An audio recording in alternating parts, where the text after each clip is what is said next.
Great to see you here. We are starting with the first chapter related to quantitative decision making. In this first chapter, I will introduce to you what quantitative decision making is about, and we will discover all the main things that we're going to teach to you in this course. The first session is about the history of quantitative decision making and where all these things come from, because there is a lot of history, a lot of things that have been done over the years. Some of them are very recent, other things are rather old, but we will bring all these things together. After this first video, you will understand what we will be talking about, what the different things about quantitative methods and decision making we will be describing in this series of videos. Let's first start with quantitative methods and operations research. Basically, operations research was the main topic in which all kinds of different methods were developed. And the operations research on itself is the basis for what we call today the quantitative methods. We could eventually say that quantitative methods and operations research cover the same elements, and it's just a different name that we consider. Now, operations research typically refers to operations, and operations mean in certain ways military operations, but we also talk about operations in a business sense. Business operations, we have production and things like that. A lot of methods which are part of operations research were developed during the Second World War, and they were used to optimize the efficiency of operations and reduce the own losses. Basically, people were trying to find out what's the best way to apply the means that we have to give the highest loss to the enemy. On the other hand, we wanted to have for ourselves the lowest cost, not only financial, but also related to lives. When we look at the defeat of the enemy, one of the elements I mentioned before is about the lowest cost. And the lowest cost takes into account all parameters, our own means that are available. How can we apply them? How can we use them to get the most optimal result? Now, operations management and quantitative methods looked at the ways to evaluate complex problems. And we can talk about operations management, operations research, and basically what we found or what was possible with the operations research and the derived quantitative methods is that a lot of problems could be resolved in a relatively simple way.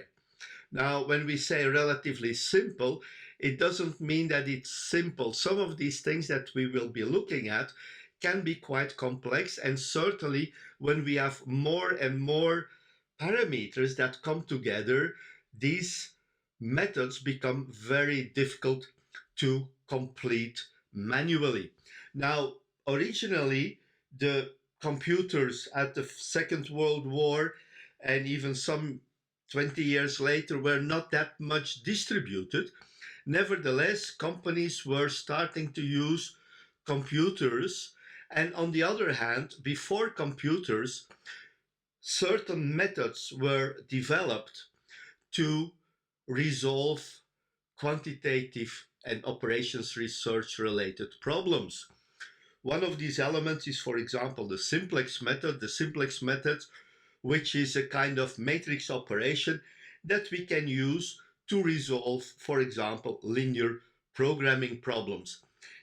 Also, in certain cases, dedicated solutions have been developed that made the resolution simpler. So it was possible to resolve the problem without having too many calculations. We can look at multidimensional problems. Typically, we can resolve easily linear programming problems when we have 2 dimensions. But some of these methods that were adapted to resolve a specific problem, they're also quite easy to resolve manually. We'll look at these elements later, and we will also look at their, let's say, linear programming general solution. Thanks to computers and even the Excel program or other programs that you may have, provide very good methods to resolve operational problems and also resolve elements that are related to quantitative method. Another element that we look at is to see what are the elements that we will be looking at. First of all, we'll be looking at decision-making methods. Decision-making is very important, and we want to understand how decision-making can be formalized. We want to take out certain emotional aspects of decision-making. We want to have a clear decision-making methodology. Those include the typical decision-making methods under risk, under uncertainty, but also decision trees and the utility theory. We will be talking about that in the next videos. We look at regressing models. Regressions are very important. We can, in fact, find a linear regression of a set of data points. Of course, we have to see how good is that regression model compared to the data points. We look at forecasting models. Forecasting is also very important. We want to know what we have to produce tomorrow. We want to know how many orders we have to make. All these things can be done using forecasting models. Inventory control and management. Inventory in operations is very important. And we will be looking into different elements, how to identify the rotation of your inventory, the value of the inventory, the economic order quantity. All these points are being discussed in what we will call the chapter of inventory control and management. We also look at linear and nonlinear programming. In this part of the course, we only be looking at linear programming. I already said linear programming is very important. It will help us to resolve very complex problems using linear equations or linear inequalities. We also have network problems that we can resolve. We can look at project management. Project management is also one of these elements that was developed or that were developed in the part of the operations research, quantitative methods. We find here the PERT method for precedence diagramming, the critical path method, and other elements related to project management. Those of you who have already followed the course of project management, of course, you already may have seen these things in there. But we're going to more details here because this is typically about those quantitative methods related to project management. The last element I want to talk about is statistical quality control and simulations like Monte Carlo analysis. Statistical quality control basically is a very important element in operations today. In a lot of things that we do, we want to understand what's happening with the processes. And it is clear that we will need some statistics in order to do this.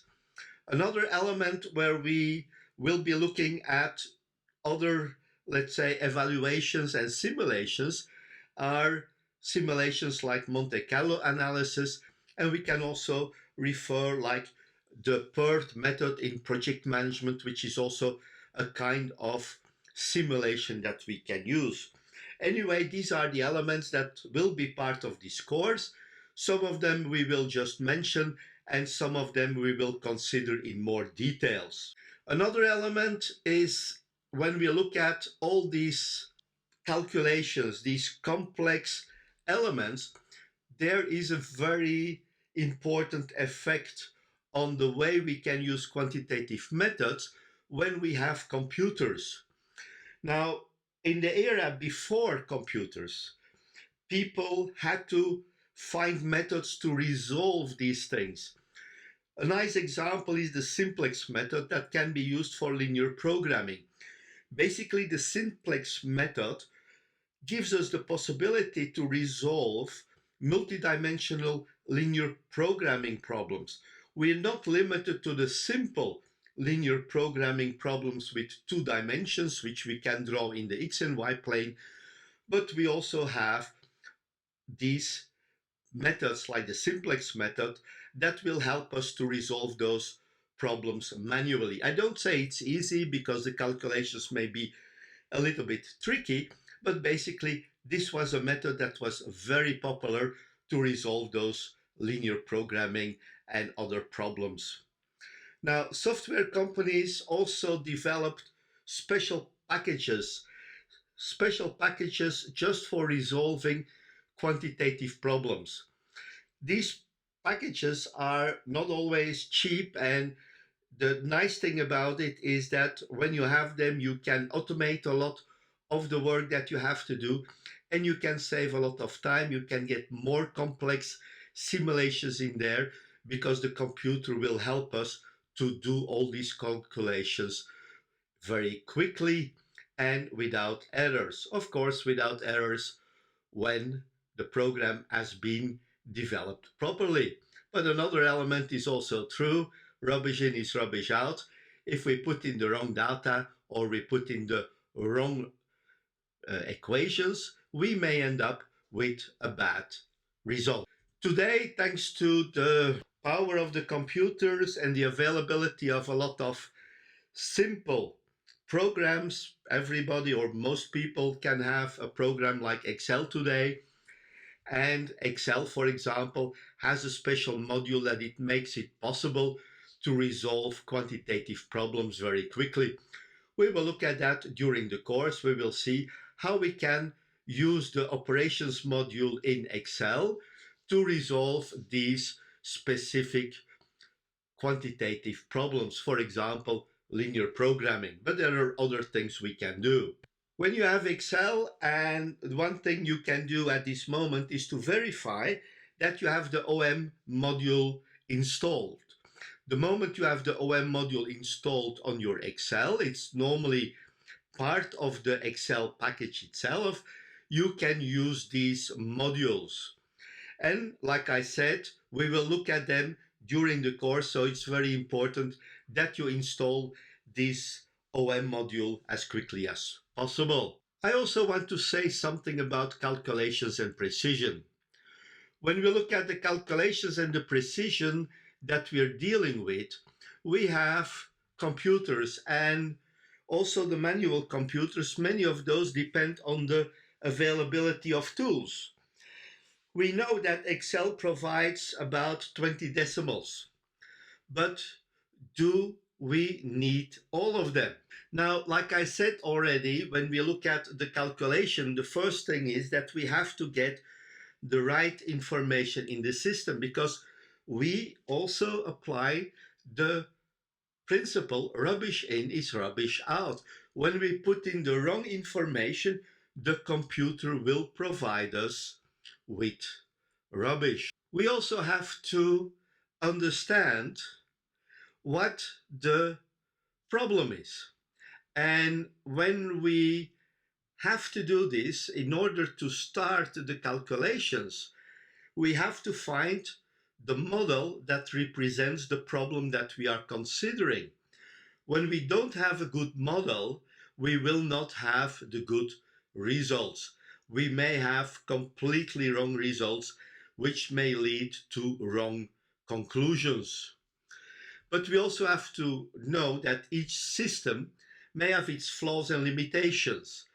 And it's very important that when you're using those quantitative methods or those programs, that you really know what those flaws and limitations may be. When you use a program where it's not working properly, then you are responsible for using it in the wrong way. It's not the responsibility of the computer.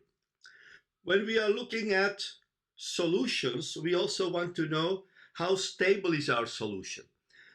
we want to find out what will happen if some parameters change.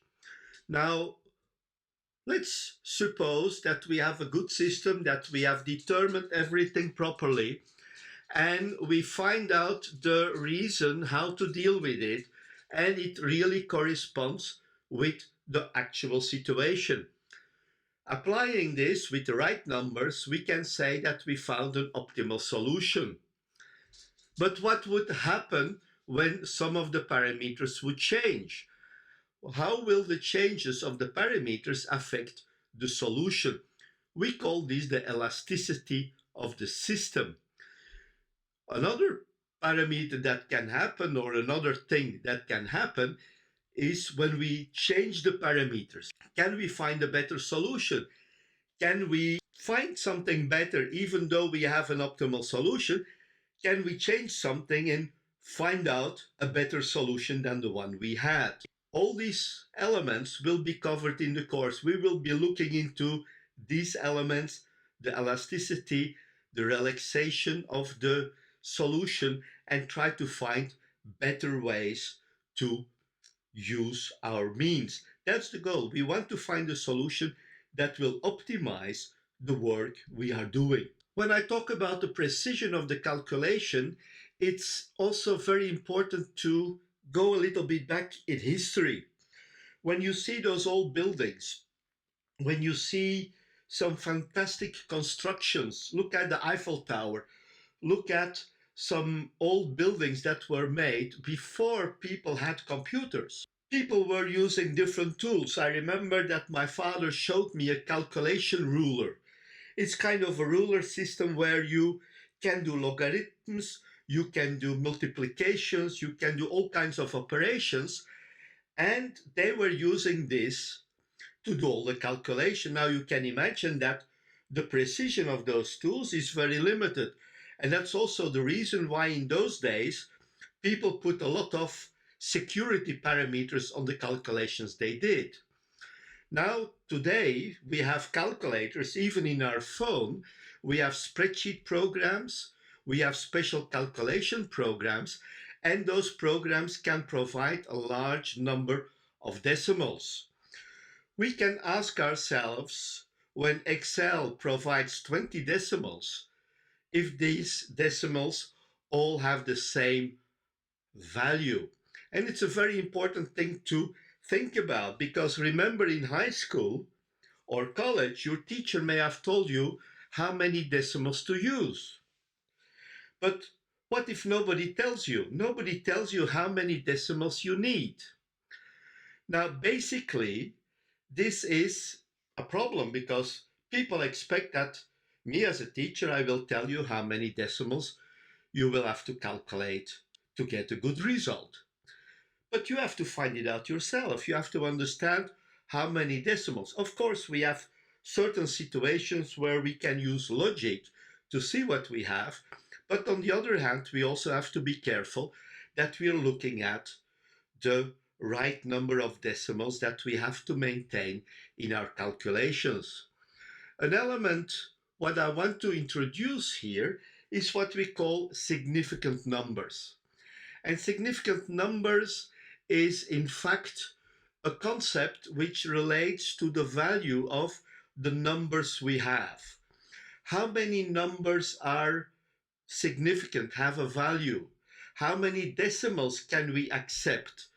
Is it 1 decimal, no decimals, 100 decimals? We have to look into these things, how we deal with those numbers. And let's look at the ruler below. And we want to measure the length of this piece of wood. How much you would say it is? Will it be 14 centimeters? Will it be 14.2, 14.3, 14.35? What will be the length? Now here is the discussion what we will talk about in the next slide, and this is about significant numbers. I know 14 is correct. I know that at least the piece of wood, or the piece that I'm measuring, is 14 centimeters long. I'm also sure that it's at least 14.2 2 centimeters. But what do I hear? Where do I get the 0.2 from? Well, when I look at the green line, I can say it's a little bit closer to 2 than to 3. So basically here I will say 14.2. Now what's the value of the 0.2? Is that a real, let's say, a number with absolute value? I know 14 is absolutely true, but the 2 I gained by estimation, by reasoning that the end of this line is a little bit closer to the 0.2 than to the 0.3. That last number has a little bit lower value than the 14, but we can reason, we can say it is correct because we see that this is a little bit closer. Now, the fact that we're using more or less decimals, that depends on the measuring tool that we are using. A micrometer can measure up to a micron. All kinds of measuring equipment may have their own limitations. When you go and take petrol, you can see what the numbers are. You can have the same estimation like we did here. Now let's look at the definition of the significant numbers. When we want to determine the number of significant numbers of a number, we have to look at the following step. First of all, we have to find the first number that is different from 0. So in our measurement, it's the number 1, the one from the 14.2 that we estimated. The second step is to find the last significant number. And this is the last number which is obtained by reasoning. It is 14.2. So 2 is the last significant number. And in this number 14.2, we can say that the number has 3 significant numbers. Now, whenever we write a number, the numbers that we write down on the paper should only be the significant numbers. If I put 14.20, well, that's 0 or 2 has no value because I cannot measure it.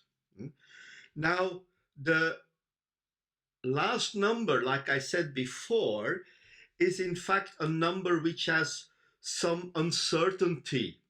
We are not really sure about the exactliness of the 2. We can have something like 14.1, which is closer to 2. It would also be 14.2. So basically what we have here is a number, is a length, which I can say is between 14.15 and 14.24. So this number is between. If it would be over 25, we would say 14.3. So the last number is a number which contains uncertainty, but we can find it by reasoning. The result, of course, depends on the precision of the measuring device. And we should relate to what is possible. I always had a very good example when I was teaching in the aviation school. The pilots had to track or had to calculate the heading to fly from point A to B. Now, they had to take into account the wind, and based on the wind, they have to select the heading so that they would fly from A and arrive in B. Now, when they calculated this, you look at the compass in the cockpit, and that's the compass they're using, or even a gyro compass, it's not a big difference. And they calculated something like 35 degrees, 24 minutes, and 37.5 arc seconds. The calculation was perfectly correct, but they failed their flight. Why did they fail their flight? Well, it is impossible to fly that heading because we only have markings for about 5 degrees. So when you make a calculation and when you have a result, that result should be applicable with the tools that you have. If you ask somebody to get you 35.732 liters of petrol, it will not be possible unless you have a device that can measure it. When you go to the gas station, this will not be possible. So basically, that's the thing I want to say here, that you have to be careful about all the numbers you give to somebody else when you're talking about numbers, when you want to have a specific result.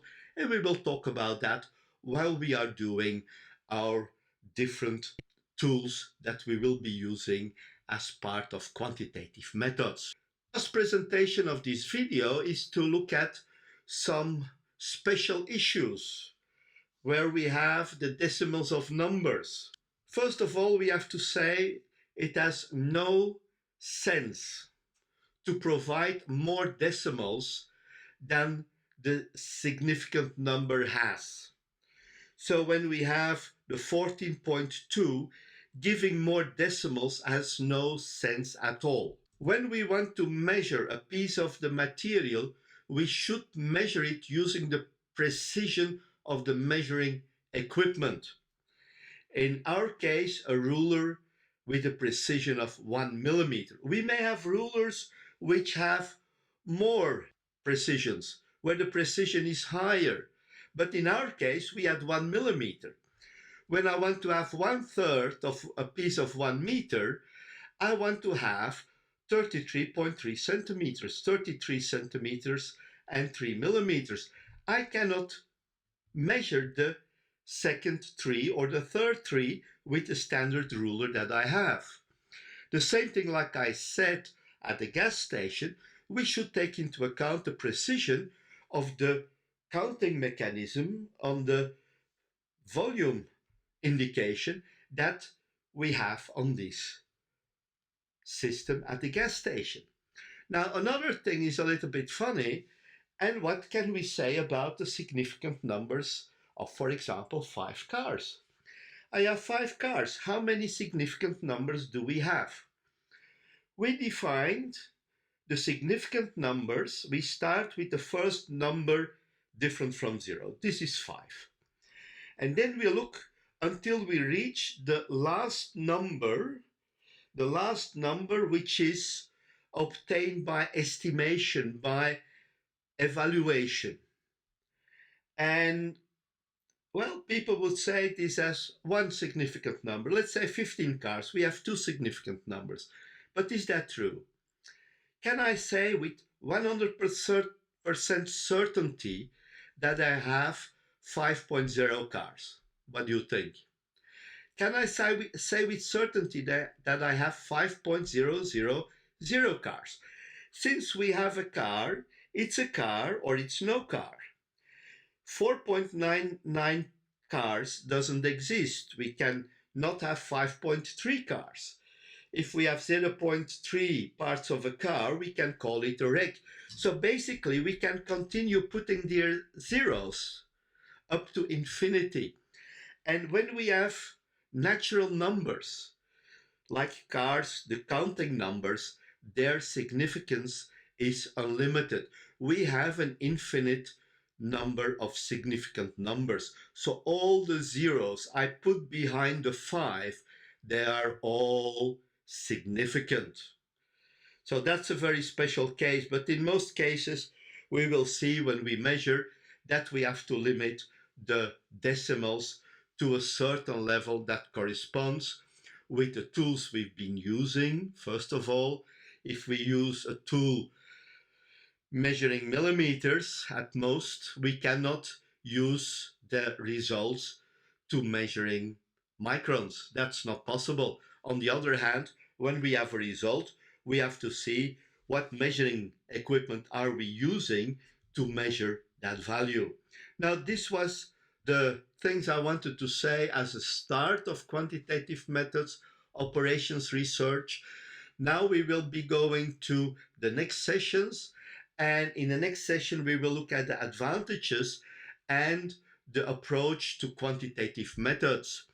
This is the first video. We're starting the course. There are a lot of things to come, but you already did a great job because it was a long presentation, and I'm looking forward to seeing you in the next video. Thank you and bye bye.